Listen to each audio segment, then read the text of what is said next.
Comenzamos una nueva entrega de lo que hemos venido a denominar Diálogos bajo los robles.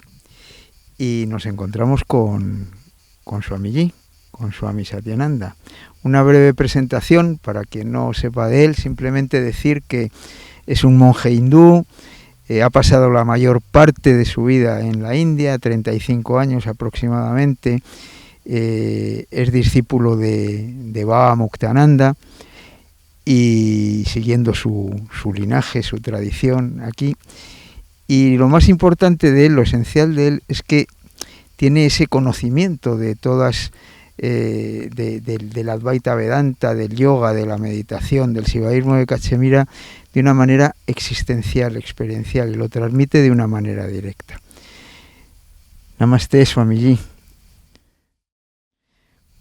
Pues como acabamos de pasar Guru Purnima, la celebración del Día del Guru, se me había ocurrido, si te parece bien, hablar de la figura del Guru, del maestro, porque yo lo que observo es que, si bien en la India, incluso la India actual, es un tema que está muy integrado, aquí en Occidente, en cuanto se escucha la palabra Guru, es como que la gente se echa para atrás. Es algo que provoca incluso rechazo.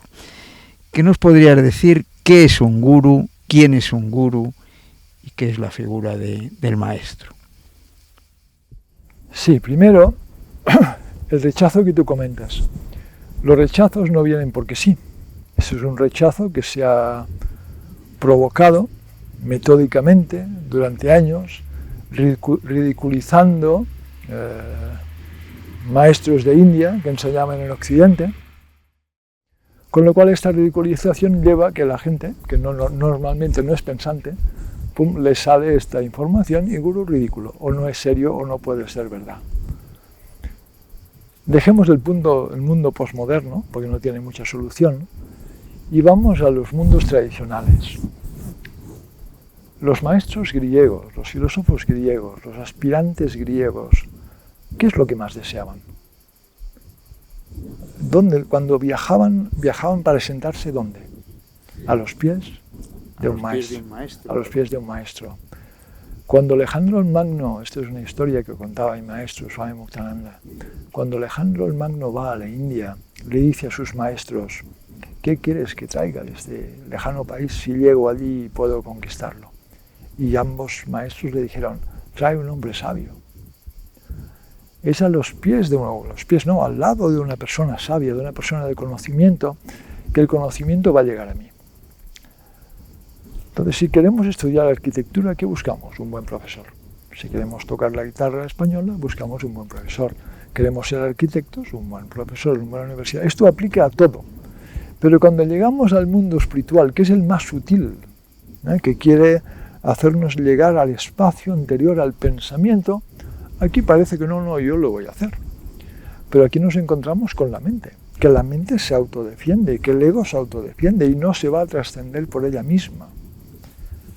Y textos antiquísimos, milenarios, nos hablan del factor del maestro, de esta presencia que no solo por su enseñanza, no solo por sus métodos, no solo por la doctrina que pueda enseñar, sino sobre todo por su presencia, te va a hacer entrar en un estado que te pueda hacer descubrir cosas que tú mismo, por más que estudiaras, sería muy difícil acceder. Entonces, en el mundo tradicional, el maestro es fundamental cuando alguien quiere dar un paso real en el camino espiritual. Por lo que entiendo, Swami, existe una diferencia, no solo de matiz, sino una diferencia importante entre lo que es un profesor, lo que es un maestro y lo que es un gurú o podríamos decir que un gurú y un maestro es lo mismo, y un profesor es... No, hay muchísima diferencia. Un profesor es un profesor. Vayamos a la etimología de la palabra gurú. Hay muchos pandits, hay muchos acharyas, hay muchos maestros en India, pero gurús hay mucho menos. El gurú es alguien que puede o no puede estar establecido en el estado final de conciencia, pero si no lo está en un estado muy elevado, con el cual puede guiar y elevar a esta persona que sigue su enseñanza o participa de su emanación, se beneficia de su emanación, elevándole y llevando a otro espacio. Hoy en día hay una gran confusión en Occidente porque todo el mundo tiene un profesor de yoga, un maestro de yoga. Y a veces hay diálogos donde parece que cualquier maestro de yoga fuera como, o se tuviera que poner en el mismo plano que un Mahatma de la India, ¿no? O un Mahatma establecido en un estado. Y no tiene nada que ver, son dos planos completamente distintos. Una persona es experta, igual en asanas, en posturas, en respiración, en 4 consejos prácticos o muchos consejos prácticos para la vida. El otro, el conocimiento que el gurú te da, y ahora hablo desde la visión de la Advaita Vedanta, de esta filosofía no dual, el gurú es aquel que te enseña aquello que está más allá de nombre, forma, tiempo, espacio y causalidad. Te enseña o te muestra el sujeto absoluto, la esencia de tu esencia. No nada que esté en tu mente, no nada que esté en tu intelecto, no nada que sea corporal o sutil o causal. Te lleva al espacio de plenitud de lo que eres. Entonces, si alguien te hace libre, es el gurú, que te muestra tu absoluta plenitud y dicha independiente, nunca tocada ni afectada por nada. Esta es su función sagrada, este es su deber, y por esto acudimos a un maestro, a un gurú, para acceder a este espacio de plenitud. Claro, Swami, por eso estamos aquí, para que nos aclares estos conceptos, porque yo veo que existe mucha confusión. Es bastante normal encontrar a un profesor de yoga que da un mantra, que da un nombre, que da una iniciación, cuando es un simple profesor de yoga que sabe de yoga porque tiene un título de yoga, pero ¿cómo se llega a esta situación de maestro? Un maestro, ¿cuándo es un maestro? ¿Se autoproclama maestro? ¿Cuándo alguien es un maestro y tiene esta capacidad de otorgar un mantra, un nombre, una iniciación? Nadie se autoproclama maestro. Normalmente un maestro no es un maestro como una seta que sale sola en medio de un campo. Un maestro tiene lo que se llama un sampradaya, un linaje.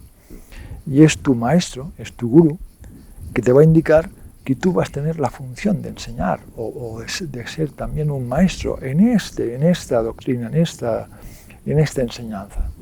No es algo que alguien se invente. Y aquí viene luego la función de dar una iniciación. Esta iniciación es una transmisión de una energía, de una Shakti interna, que va a ayudar a la persona, al discípulo, a la persona que lo recibe, en su proceso interno de búsqueda interior. Es decir, que uno no puede decir, mira, yo soy un maestro porque sí, bueno, de esto salen en California cada semana 3, pero no hablamos de esto. En el mundo tradicional nadie se pone la etiqueta de maestro. En todo caso, supongamos el caso de Ramana Maharshi, este Mahatma que viene al sur de la India, joven, quedó establecido en este estado de plenitud absoluta. ¿En qué momento empezó a ser maestro? Cuando empezó a tener muchos discípulos que le pedían su enseñanza. De forma natural, en cierta manera, el que hace el maestro también es el discípulo, el que recibe y el que ayuda, ¿no? Hay esta conjunción de dos aspectos. Luego la función, aunque alguien quizás intenta evitarle, como sería mi caso, te seré muy franco, hay personas que piden esta ayuda o piden esta enseñanza, y nuestra deuda con la enseñanza es tan grande que uno no puede decir que no. Nadie que tenga un conocimiento puede negarse a darlo, a otorgarlo a otro que venga con el corazón sincero. Es algo que es totalmente necesario y otorgar. Sí, porque estoy pensando que es un poco el caso que le ocurrió a Swamiji. Swamiji estaba en la India, una vida de estudio, de contemplación, entregada a su gurú, a su maestro, y de repente un grupo de personas aquí en España le dijeron que por qué no venía a enseñar, que por qué no se quedaba aquí, ¿no? No fue así. Cuando vivía en India pensaba que nunca regresaría a Occidente, que nunca se crearía un ashram alrededor mío y que nunca tendría discípulos. Evitaba a la gente que venía demasiado a verme. Me habían ofrecido ashrams en India, siempre dije que no, que yo deseaba estar solo. Y pensaba que me moriría solo debajo de un árbol feliz, sin más, no hacía falta nada más. Pero el destino o las deidades o los planetas tienen todo organizado de la forma que sea.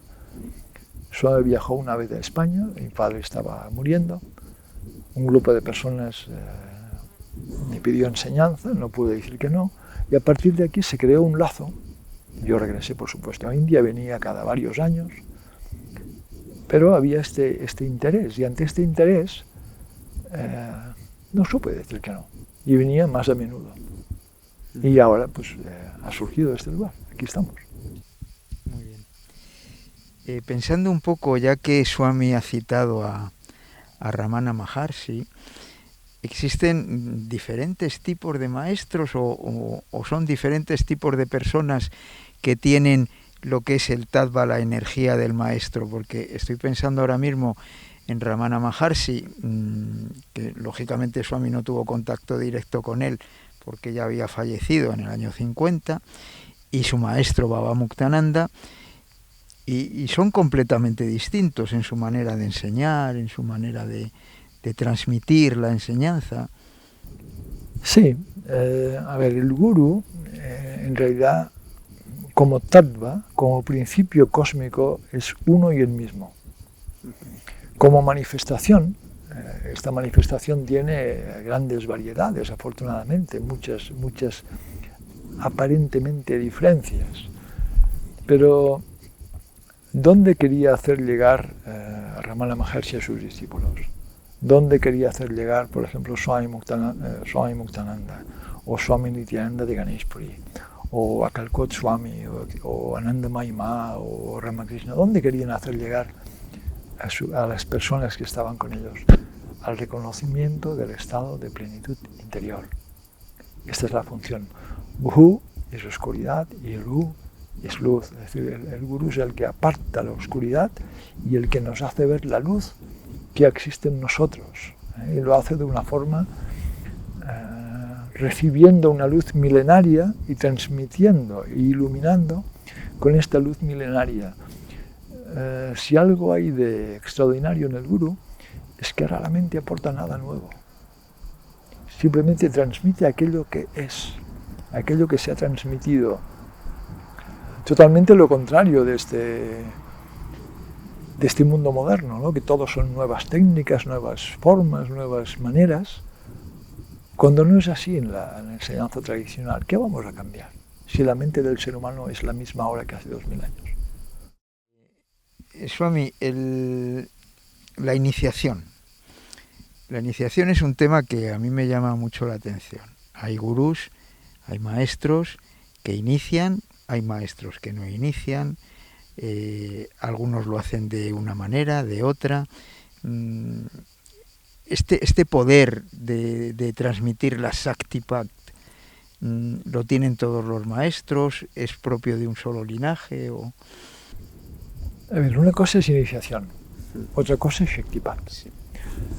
Iniciación es según el conocimiento, según la energía que se mueve en un camino, según la bendición que todo camino tiene, abrir al discípulo a esta bendición. Esto puede ser en la bhakti, en el conocimiento, en el yoga, abrir al discípulo a este espacio, a esta gran ayuda.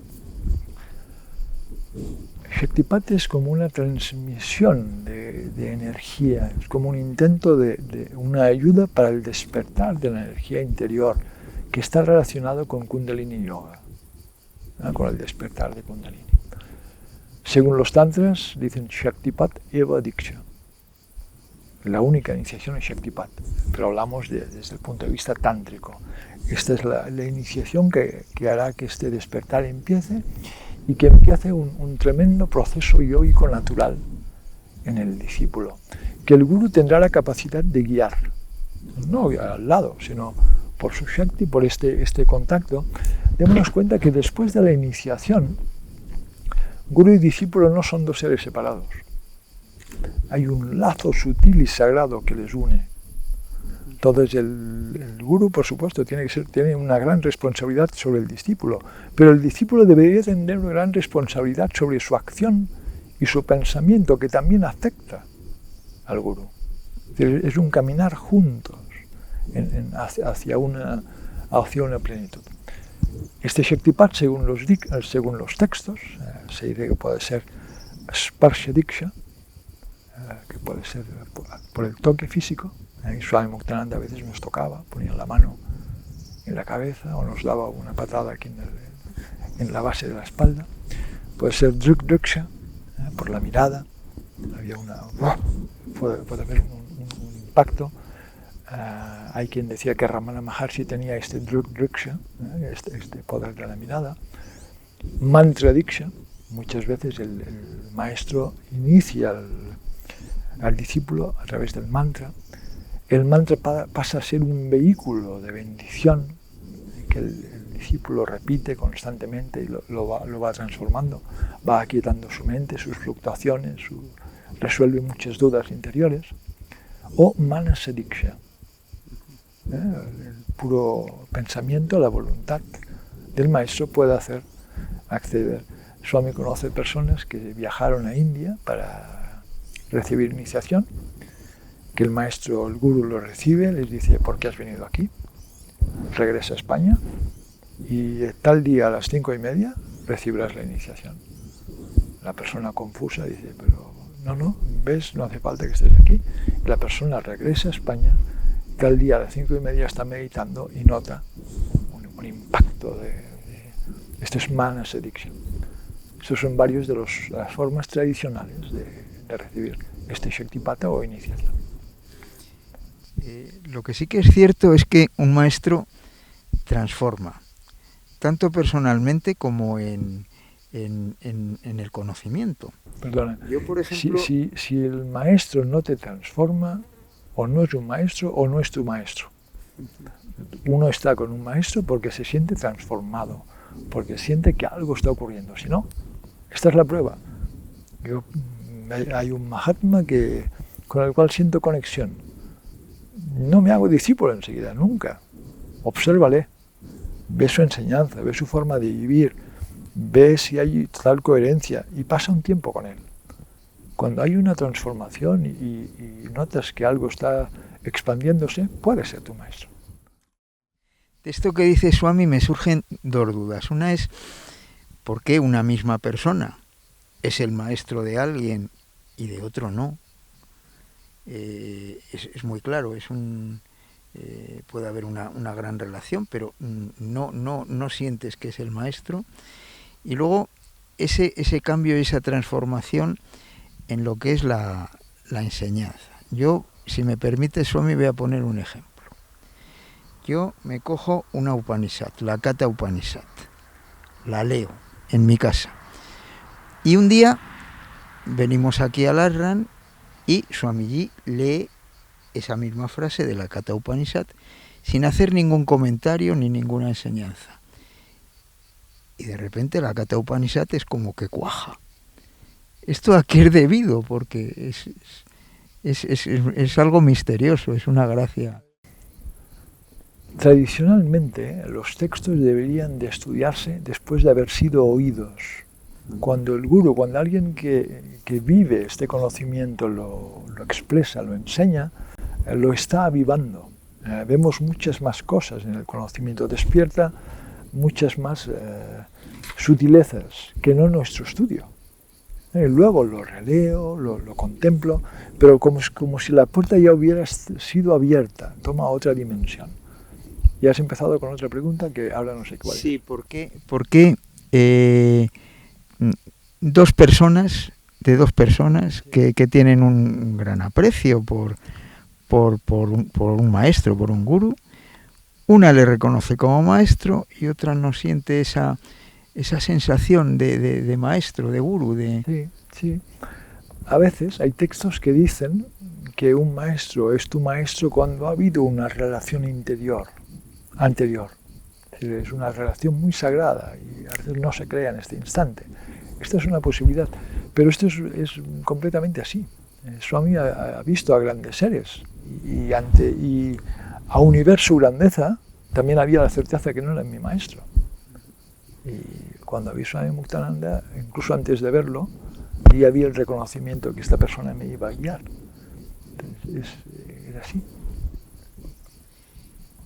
Swamiji, los textos hablan, estoy recordando ahora a lo mejor la Bhagavad Gita o incluso textos más modernos como el Dasbot que hemos visto recientemente aquí o el Vivekachudamani, que nos hablan de las características del maestro, de las características del discípulo. Es una pregunta que todos nos hacemos, incluso Arjuna se hacía. ¿Cómo reconozco a un maestro? Primero, noto una afinidad, noto una sutil o a veces poderosa conexión, pero sobre todo por la transformación que tiene lugar en mí.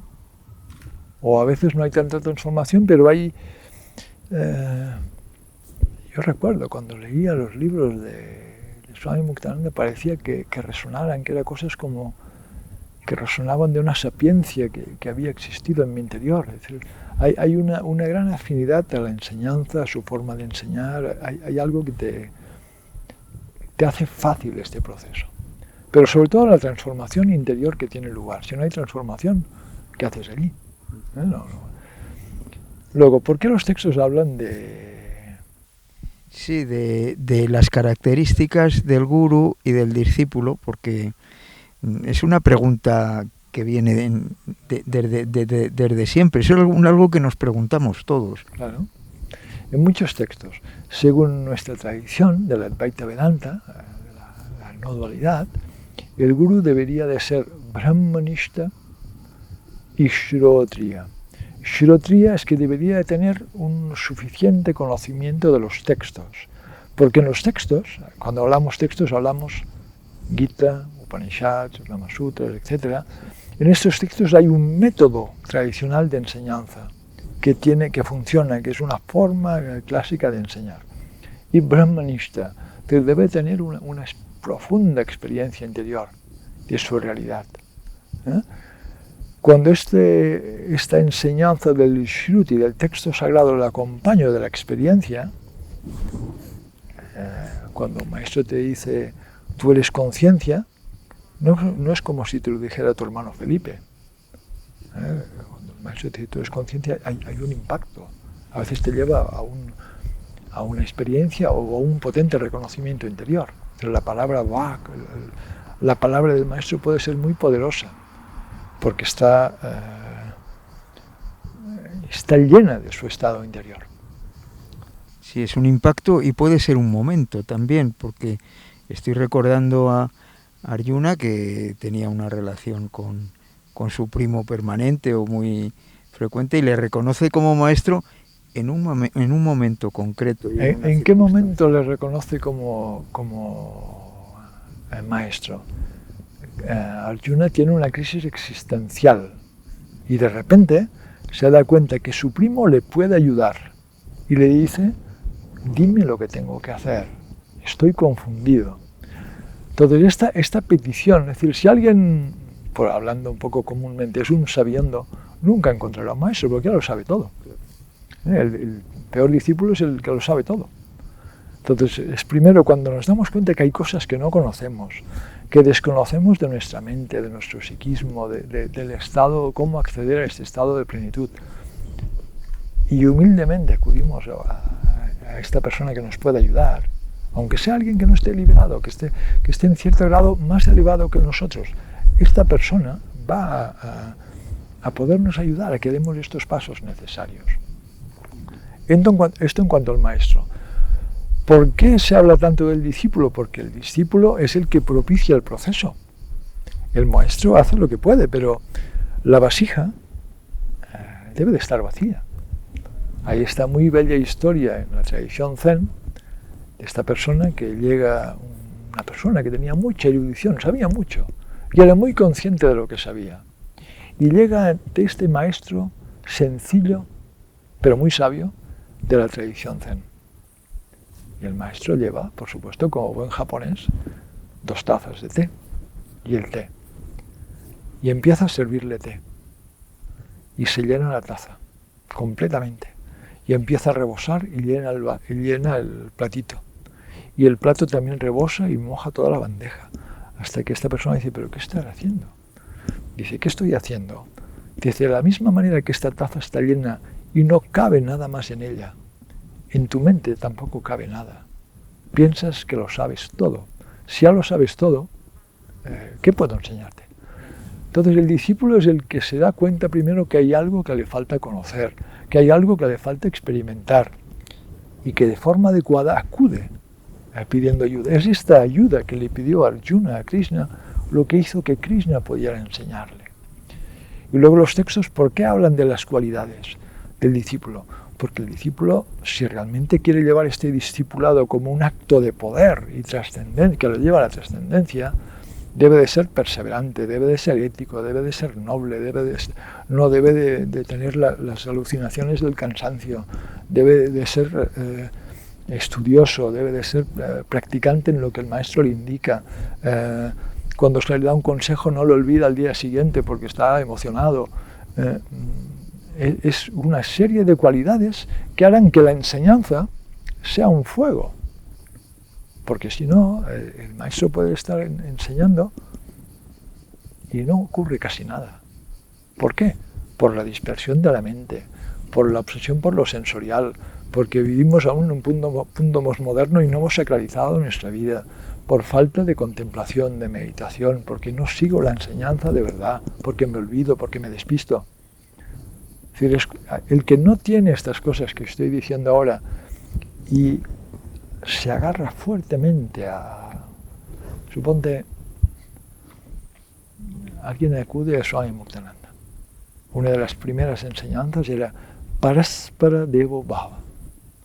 La divinidad existe en todos los seres. Esto puedes olvidarlo a los 2 segundos.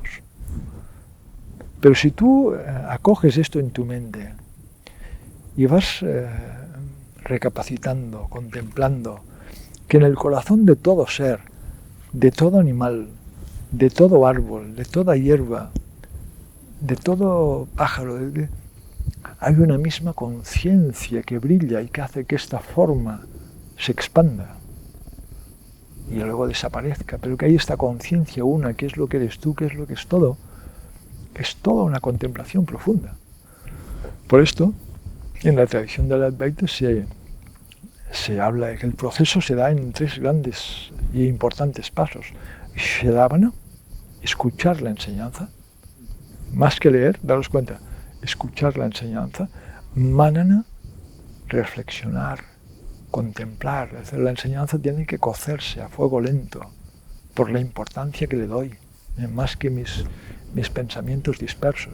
Voy recapacitando. Y Nididhyasana, cuando esta enseñanza que he oído con el poder del maestro, con el poder de mi atención, y la he contemplado profundamente, transforma mi forma de vivir, transforma mi universo. ¿Qué ha transformado?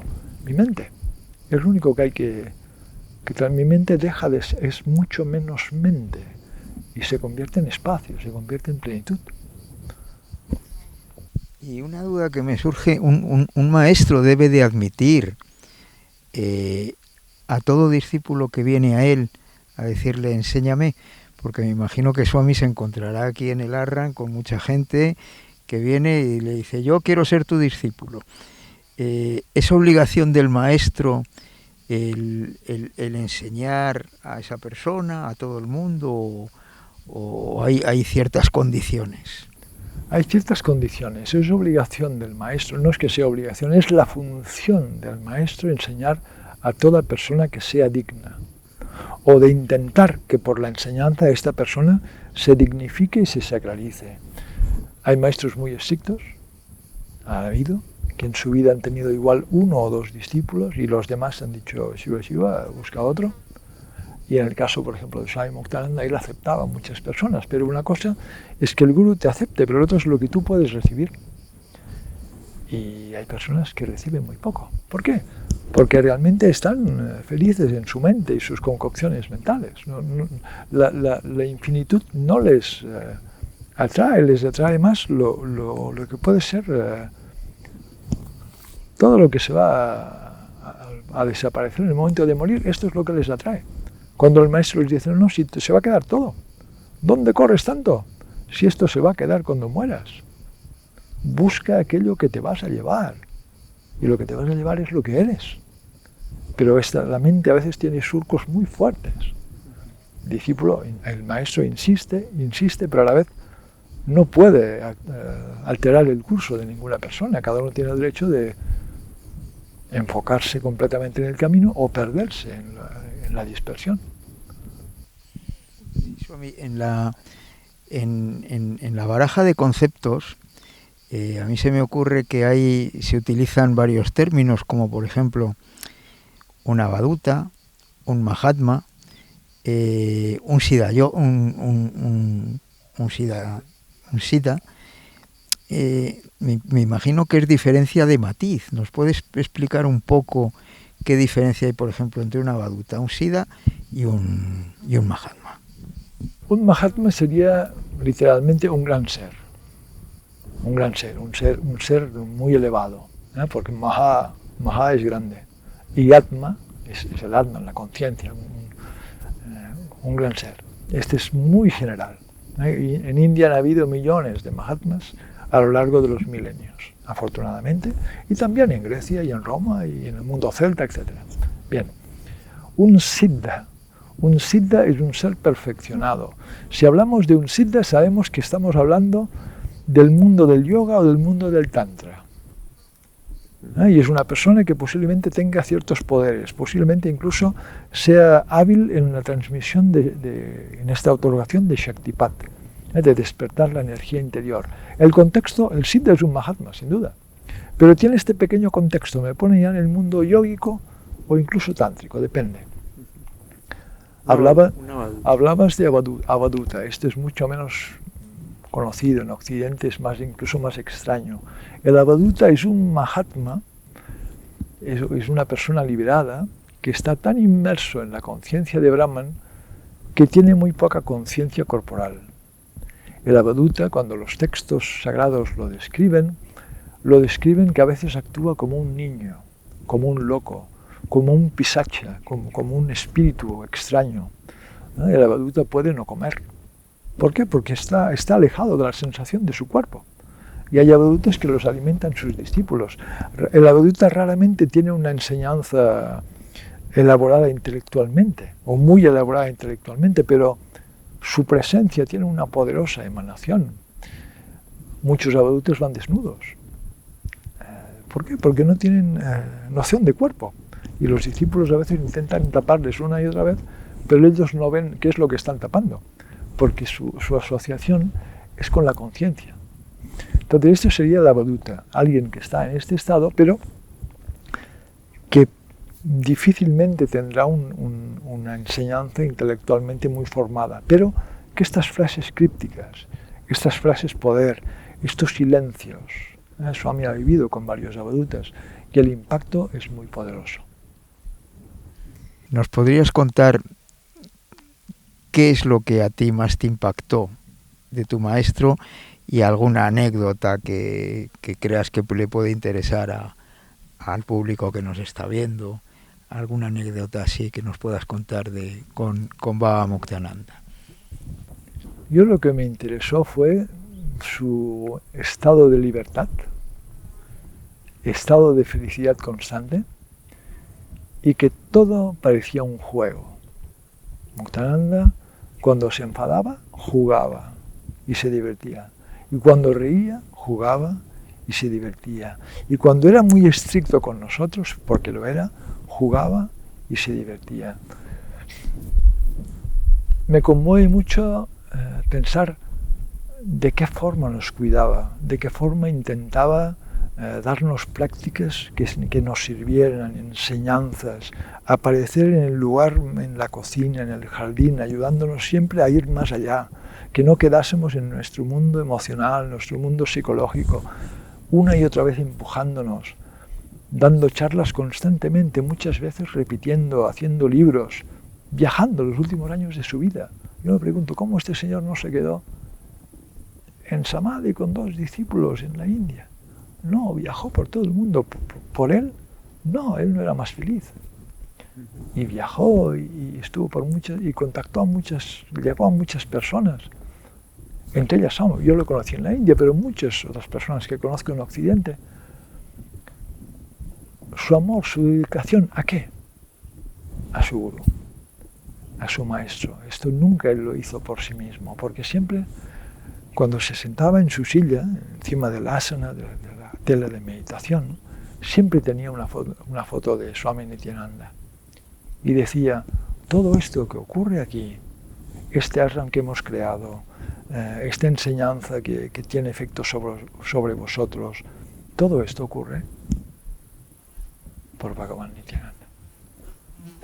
Era como sentir que él se había fundido en su gurú y quería dar a conocer la enseñanza y la plenitud del estado de su gurú que él estaba viviendo. ¿Qué es lo que más me impresionaba de Swami Muktananda? Pues para mí los momentos más sagrados que he tenido al lado de mi gurú no han sido ni en grandes rituales, ni en grandes conferencias, ni enseñanzas. Ha sido a veces en soledad, a veces con muy poca gente, en silencio.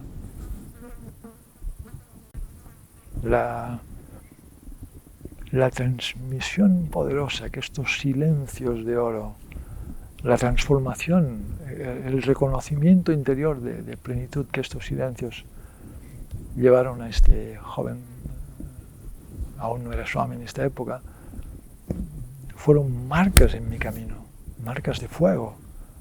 Después de uno de estos silencios no eres el mismo, habías visto lo que el gurú quiere enseñarte, que la plenitud que él vive está en ti, que no hay dos, que no hay diferenciación, que la conciencia es una.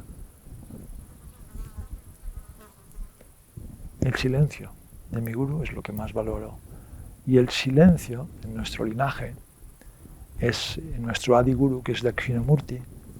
En la tradición de la Advaita Vedanta, Dakshinamurti enseña también en silencio.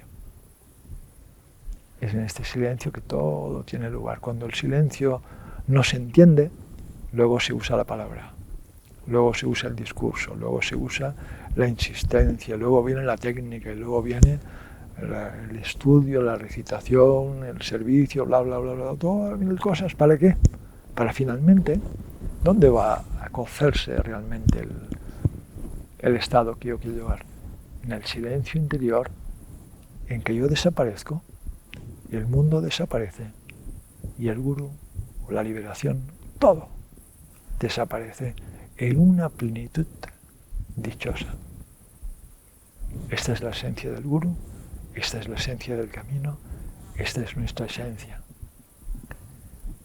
Y, volviendo al inicio de tu charla, el gurú, la función del gurú es tener la llave de abrirnos a este espacio sagrado que está en nosotros. Y los textos sagrados, los Mahatmas, desde mucho tiempo dicen, uno solo no tiene la llave. Uno tiene la llave de la mente y aún así se va a complicar. Esta llave hace falta de esta función sagrada, cósmica, por medio de una persona, de un ser que está en un estado elevado, que te ayuda a acceder a este espacio. Es decir, si algo hay liberador, es el gurú. Y por este mundo posmoderno donde está del revés, el gurú es objeto de mofa, de ridiculización. Tal como decía Lao Tse hace muchos años, si la gente común no se riera del Tao, el Tao no sería el Tao. Y es lo mismo. Bueno, pues creo que tras esta respuesta toda pregunta sobra. Así que simplemente, Swamiji, mi inmenso agradecimiento y muchas gracias por atendernos, por tu tiempo.